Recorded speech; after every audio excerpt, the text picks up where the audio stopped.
Comment ça se fait que la série espagnole la plus connue de tous les temps est presque inconnue en France?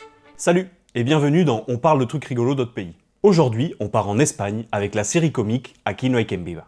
Débutée en 2003, c'est une sitcom qui parle de la vie des voisins d'un immeuble situé au 21 de la rue Desengaño à Madrid. C'est une super série où les personnages sont très bien choisis et représentent tous quelque chose de fort, l'écriture est vraiment très drôle et c'est un bon marqueur des questionnements qui traversaient l'Espagne à l'époque. Les intrigues sont parfois un peu invraisemblables, mais la série en joue beaucoup, donc c'est ok, ça passe.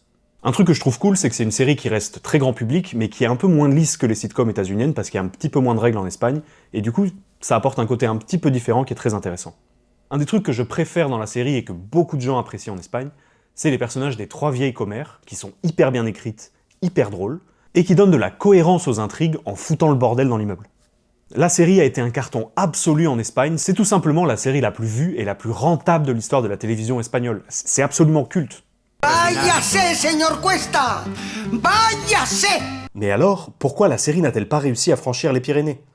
La réponse est toute bête. Plutôt que de diffuser la série directement comme Mundo Stress, la France a racheté les droits pour créer une adaptation française très fidèle à l'original, faite comme chez vous, qui a méchamment floppé alors que c'était pas trop mal.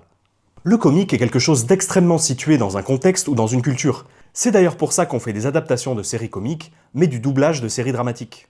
La série dans son concept tape plus juste en Espagne, du fait que l'on est plus proche de ses voisins qu'en France, et que les personnages sont des clichés très espagnols qui marchent moins dans l'hexagone.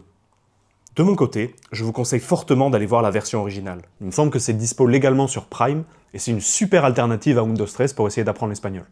Merci! Et n'hésitez pas à me proposer en commentaire des films, des séries, des vidéos, des humoristes qui ne soient pas français, et moi j'ai trop hâte d'aller voir tout ça. Suivez-moi pour la suite de On parle de trucs rigolos dans d'autres pays. Marrant, mais pourquoi?